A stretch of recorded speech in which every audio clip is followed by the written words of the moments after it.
Hello everyone, welcome to my new video on how to learn new languages. My name is Nemanja and today I'll be telling you about how to pick and learn a new language, explaining the CEFR levels of the languages and also the pros and cons of learning them. If you're learning a new language, write down in the comments which one is it and what level are you at. Subscribe and leave a like if you want to see more content like this. So let's get right into it. It can be difficult to choose which language do you want to learn and invest your time in, considering the fact that there are over 7,000 languages spoken today. But there are many factors that should be taken into consideration when choosing which one do you want to learn. Is it, for example, the area you live in, the region? Are there many tourists? Are there many people migrating from a certain region to yours? Maybe you just want to learn a simple language that's spoken by many. Maybe you plan to work abroad, study abroad. It all comes down to your own preferences. I'll give you an example from my experience. I, for example, chose Russian as my third language since we have many people from ex-Soviet countries coming to our region of Montenegro, and I also like it since it's also a Slavic language.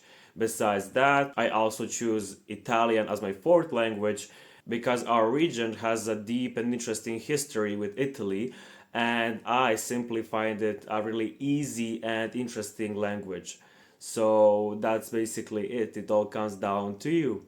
The Common European Framework of Reference for Languages, or also known as CEFR, is a language scale that helps you measure the knowledge of someone's language. It is going from A1 as a beginner level to C2 as a proficient level that shows that you master the language. It has 6 points on it. So, for example, we have A1, which is a beginner level, and at this level, you know basic phrases and you can introduce yourself and you can also understand simple slow speech. At A2, which is also known as an elementary level, you can handle conversations about everyday topics such as shopping, family, etc. And you also can read and write short texts. At B1, which is also considered a intermediate level, you can discuss familiar topics, express opinions, and manage daily life situations. You might make some grammar mistakes at this level, but in general, you are well understood. At B2, which is considered a upper intermediate level, you speak more fluently, handle complex ideas, and participate in professional and casual conversations. At C1, which is also considered an advanced level, you can understand non-speech, including idioms, and you can express yourself effortlessly in most situations. At C2, which is also called a proficiency level or near native fluency level, you can understand subtle details and speak and write with precision. The best way to learn a language is, of course, if you move to a place where it's spoken mostly, so you can immerse yourself and surround with the language you're learning. But of course, many people can't actually do that, so I'll tell you the way how I learned my languages. Regarding learning the basics for A1, you want to start looking for online Telegram or Discord groups that are dedicated to learning the language you want to learn. There are many useful stuff like challenges, useful PDFs, helpful communities, etc. The apps that I found useful for studying languages are Tandem, which is a great app for connecting with people. It works well, depending on what kind of people are you connecting it. For example, in my experience, I found that many Russians that I tried to connect with couldn't hold a conversation very well, rather than, for example, Italians who could handle the conversation better. There's also Duolingo, and there's generally controversy regarding it for people who are learning languages because, in my opinion, it's not really good if you only rely on it. There are many ways that you may try to make it more useful for you, but it's better if you use it like some kind of a video game that you use when you don't have access to anything else like lessons, books, or something like that. Telling you this as someone who has a day streak of over 600 though. Working out the knowledge at A2, at this level, you should look deeper into the language and learn more rules through textbooks and online material. At this level, you might also start watching cartoons on your target language, since cartoons have an easier vocabulary and grammar structures for children to understand. Try practicing everyday phrases with somebody who knows the language, and also the best way to learn it is speaking it as much as possible. Typing is okay, but it's way better if you can write it with your hand. It's a better way for grammar structures and vocabulary to stick in your head and in your hand. At this point, you should invest in a good dictionary and try finding all the unknown words in it instead of Google Translate, since you'll memorize vocabulary way better. Getting intermediate at B1, at this level you want to start watching series that express everyday phrases, and you might also start reading comics, which is in my opinion the best way to learn a language, since there are many photos and less text, and with the photos it can be easier for you to understand what's going on in the comic even though you might not know the word.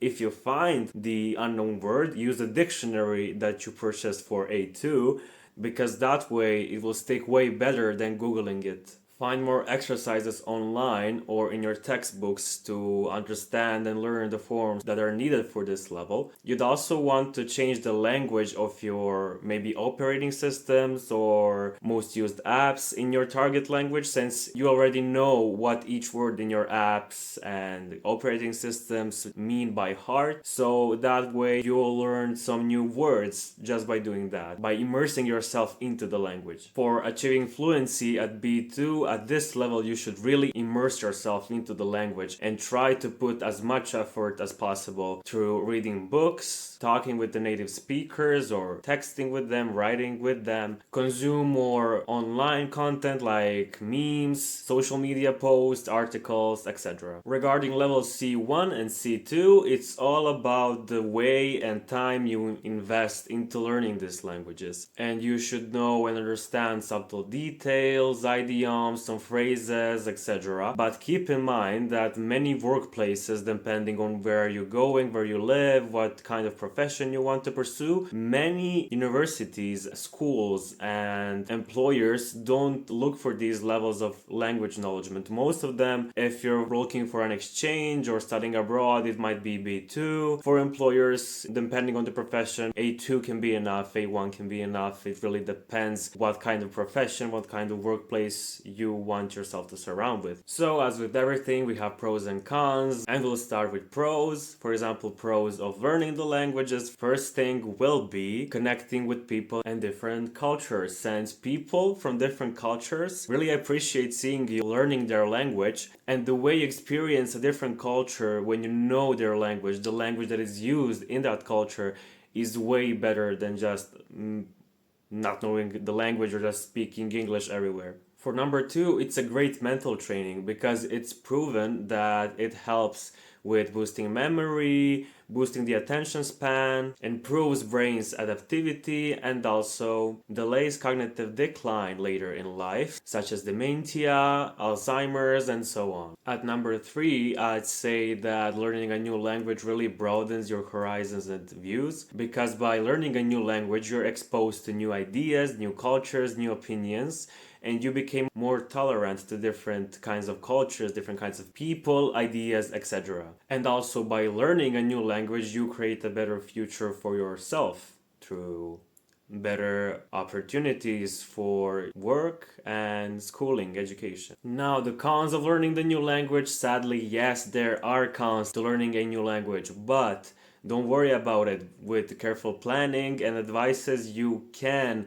avoid these cons. For example, at number one, we have the fact that the more languages you know, the harder it is to maintain them all. That's simply just how our brains are wired. If you don't use the language oftenly, you will forget certain phrases, certain vocabulary, etc. The way to avoid this is by immersing yourself still into the language, exposing yourself to the language by consuming content like series, comics, books, articles, etc. Number two, you can mix some language structures because many languages have different language structures, similar or different words, and sometimes accidentally you can mix them up. In my experience, for example, I noticed this when I'm typing in my mother tongue, which is Serbian, that when sometimes I mix S and Z letters because of English and Italian. But those are some minor mistakes that you might make, but in my opinion, it's a good price to pay for being multilingual. Number three, you might experience demotivation from native speakers because, in general, native speakers will be happy to see that you're learning their language, that you're putting effort in it. But there are some cultures that will be more or less amazed by the fact that you know their language. Or for some, even you might speak perfect C level of their language, but they won't even bat an eye. Or when you, like, I don't know, mistake gender of a pan, you might get some slurs from the native speakers. So, to sum everything up, learning a new language can be a rewarding experience. It can be a great addition to your skill set, and it's very good for self growth. Is the journey worth your time, and you decide how you want it to go depending on the way you choose to learn it. Learning languages has its own advantages and disadvantages, but first outweighs the latter. So, don't be afraid to get into such an adventure. So, that was it. Thank you for staying all the way here. I hope you liked the video. If you did, leave a like, and if you want to see more content like this, subscribe and hit the notification bell. And let me know, how do you study languages down in the comments. Do you use any methods that I've listed here, or you have your own? I'm interested to know. And again, thanks for watching, and see you in the next video.